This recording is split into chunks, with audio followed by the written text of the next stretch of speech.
दोस्तों नमस्कार, मैं शैलेंद्र हूं और एक बार फिर आपके सामने हाजिर हूं एक सवाल लेकर। और आज का हमारा सवाल है, क्या इजराइल गलती कर गया है? क्या इजराइल वो गलती कर गया है जिसकी वजह से पूरी दुनिया तीसरे विश्व युद्ध की तरफ बढ़ रही है? क्या वर्ल्ड वार थर्ड का की जो पृष्ठभूमि है वो इजराइल ने बना दी है?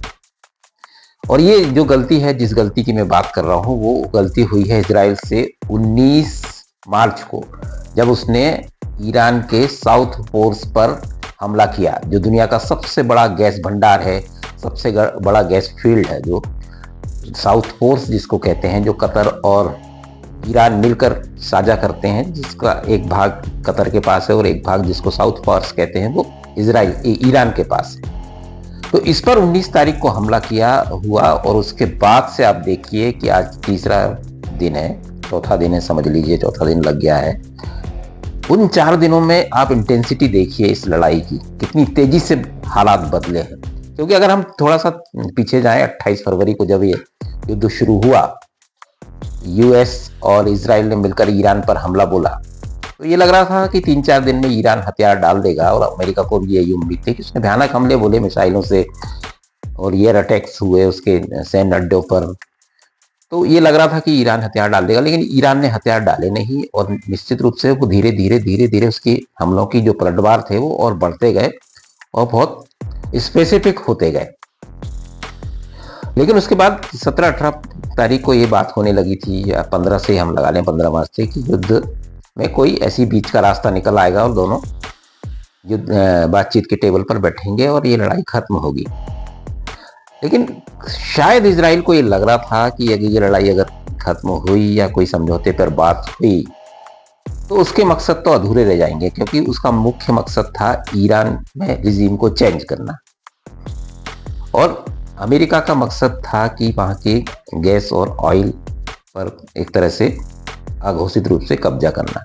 लेकिन ईरान में जैसे अंदर हालात होने थे वैसे हुए नहीं, ना तो कोई बड़ा विद्रोह हुआ, ना तो जनता जो है सड़कों पर निकली जैसी कि उम्मीद कर रहे थे अमेरिका या और ट्रम्प, तो वैसा कुछ हुआ नहीं। तो ये बात होने लगी थी कि कहीं सेटल ऐसा हो जाए कि अमेरिका के भी कुछ मकसद हल हो जाए और ये लड़ाई से ईरान भी बाहर आ जाए। लेकिन इजराइल को लगा कि ये उसकी बात बनेगी नहीं, तो शायद इसलिए उसने 19 मार्च को साउथ पोर्स पर हमला बोला, जो कि ईरान का सबसे बड़ा गैस फील्ड है, पूरा दुनिया का सबसे बड़ा गैस फील्ड है, जो और ईरान की अर्थव्यवस्था की उसको रीढ़ कहा जाता है। तो ईरान की अर्थव्यवस्था को तोड़ने के लिए उसने, इजराइल ने, ऐसा कहा जा रहा है कि उसका गला दबाने के लिए, क्योंकि उसका मुख्य ताकत जो वो थी ईरान की, जो उसकी अर्थव्यवस्था अगर डगमगाएगी या तो वो कहीं ना कहीं सरेंडर करेगा और अंदर हालात बिगड़ेंगे तो रिजीम भी चेंज हो सकता है। इजराइल ने शायद इस मकसद से ये हमला बोला, क्योंकि अमेरिका शुरू से बोल रहा था कि गैस एस्टेब्लिशमेंट है, जितने गैस और ऑयल एस्टेब्लिशमेंट, उनको नुकसान नहीं पहुंचाना है। तो लेकिन इजराइल ने ये किया, और हो सकता है अमेरिका की नॉलेज में लाकर किया हो, लेकिन ट्रम्प ने तुरंत बोला कि अमेरिका ने तुरंत कहा कि ये उसके नॉलेज में नहीं था ये। और उसी के बाद से पूरा गेम पलटा है। आप देखिए, दूसरे ही दिन या कुछ घंटे बाद ही ईरान ने पलटवार किया। यूएई, कतर और सऊदी अरब पर उसने जबरदस्त हमले बोले और उसके निशाने पर गैस और ऑयल फील्ड ही थे। और इसके बाद पूरी दुनिया में हड़कंप मचा, क्योंकि ये आशंका तो जताई जा रही थी कि गैस और ऑयल का सप्लाई पूरी दुनिया में बिगड़ेगी, लेकिन अभी तक सिर्फ सप्लाई की बिगड़ी थी, क्योंकि स्टेट ऑफ हॉर्मुज को उसने चोक किया था ईरान ने, जो उसके अधिकार में आता है। तो उससे सप्लाई लाइन बिगड़ी थी और बहुत सी जगह क्राइसिस हो गई थी, जैसे भारत भी उससे प्रभावित हुआ था। तो हार्मोज को खुलवाने की बात ट्रम्प करते रहे थे और यूरोपियन कंट्री या नाटो को भी वो कहते रहे थे कि हार्मोज खुलवाने में वो मदद करें। तो बात वहीं तक थी, वो मुख्य झगड़ा था। लेकिन इसके बाद 19 तारीख को जब साउथ पोर्स पर हमला हुआ तो स्थितियां बदल गई। दूसरे दिन फिर ईरान ने भी हमले किए, 3-4 कंट्री जिनके मैंने नाम लिए, कतर, सऊदी अरब और यूएई पर। तो इस तरह से ये लड़ाई अब गैस और ऑयल एस्टेब्लिशमेंट पर टिक गई और दोनों एक दूसरे पर हमले करने लगे, तो पूरी दुनिया में हड़कंप मचा। लेकिन ये लड़ाई एक कदम और आगे बढ़ी जब नतांज पर यूएस और इजराइल ने कल, नतांज जो परमाणु रिएक्टर है जहां पर ईरान का कहा जाता है कि वहां पर उसका पूरा एस्टेब्लिशमेंट है, उस पर हमला बोला।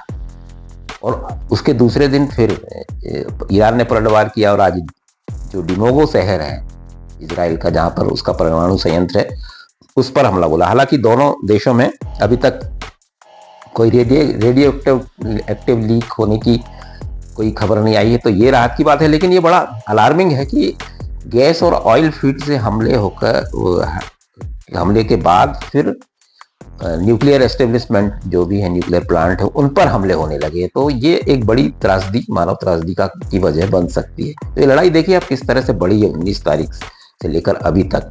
और अभी जब मैं आपसे बात कर रहा हूँ, थोड़ी देर पहले ट्रंप ने अल्टीमेटम दे दिया है कि 48 घंटे के अंदर अगर स्ट्रेट ऑफ हॉर्मुज नहीं खोला ईरान ने तो कार्रवाई की जाएगी। और जो देश पहले अभी तक इस युद्ध में शामिल नहीं होने की इच्छा जता रहे थे, या जिन्होंने साफ मना कर दिया था, खासकर नाटो देशों ने ट्रंप को कि हम इस युद्ध में, ये हमारी लड़ाई नहीं है और हम इस युद्ध में शामिल नहीं होंगे, उन्होंने भी अब सहमति दे दी है स्ट्रेट ऑफ हॉर्मुज को खुलवाने में। और आप 48 घंटे के अल्टीमेटम में ये बड़ा महत्वपूर्ण है। और उसके बाद आप देख सकते हैं कोई सैन्य कार्रवाई उस इलाके में हो।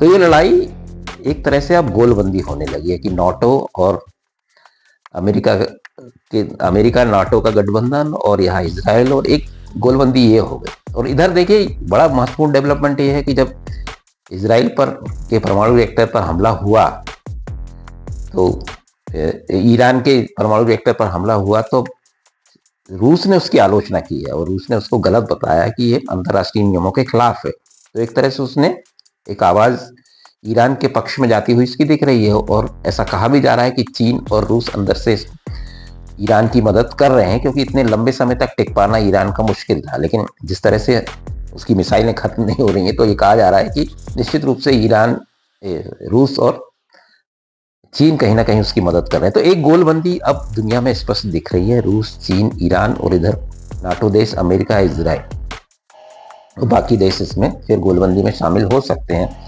और ये देखिए नाटो और यूरोपियन कंट्री खासतौर से ये मजबूरी में इस लड़ाई में शामिल हुई है, क्योंकि जिस तरह से 19 तारीख के बाद गैस और ऑयल फील्ड पर जिस तरह से तहस नहस हो रहे हैं, तो पूरा अभी तक तो सिर्फ सप्लाई प्रभावित हो रही थी, लेकिन अब प्रोडक्शन भी प्रभावित हुआ है। और अगर ये स्थिति बनी रही तो दुनिया मंदी के कगार पर जा सकती है, क्योंकि ये बड़ी क्राइसिस होगी। तो मजबूरी में ऐसा लगता है कि यूरोपियन कंट्री ने सहमति दी कि स्ट्रेट ऑफ हॉर्मुज वो खुलवाएंगे और उसके बहाने फिर वहां पर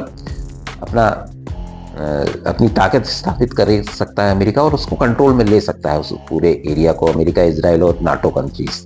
तो अब लड़ाई मेरे ख्याल से उस दिशा में जा रही है। और ये अल्टीमेटम जो है 48 घंटे का, ये बड़ा महत्वपूर्ण है। तो देखिए इजराइल की जो गलती थी, मैं कहूँ जो जानबूझ के की उसने, या उसकी रणनीति थी 19 तारीख को साउथ कोर्स पर हमला होना, ये इतिहास के पन्नों पर दर्ज होगा निश्चित रूप से अगर ये लड़ाई बड़ी होती है तो, क्योंकि ये वजह बन सकती है। क्योंकि अभी तक ऐसी वजह थी नहीं कि ये लड़ाई तीसरे विश्व युद्ध की तरफ बहुत बचते रहे, खासतौर से यूरोपियन कंट्री और नाटो ट्रंप को मना करते रहे कि हम इस लड़ाई में शामिल नहीं होंगे। लेकिन अब अगर वो साउथ कोर्स पे हमले के बाद जो हालात बने हैं उसमें शामिल होते हैं, तो गोलबंदी दुनिया में होना निश्चित है। और अगर ये गोलबंदी होती है तो देखिए हालात ऐसे ही आपने देखे हैं, पिछले 2 विश्व युद्ध ऐसे ही कुछ शुरू हुई लड़ाइयाँ 2 देशों के बीच, और बढ़ते बढ़ते परिस्थितियाँ ऐसी बनती गई कि ये विश्व युद्ध में वो दोनों युद्ध बदले। और अब अगर ऐसा होता है तो आज जिस हालात में जिस स्टेज में मैं बात कर रहा हूँ, ये हालात बनते दिख रहे हैं। तो अगले 48 घंटे पूरी दुनिया के लिए बड़े महत्वपूर्ण होंगे।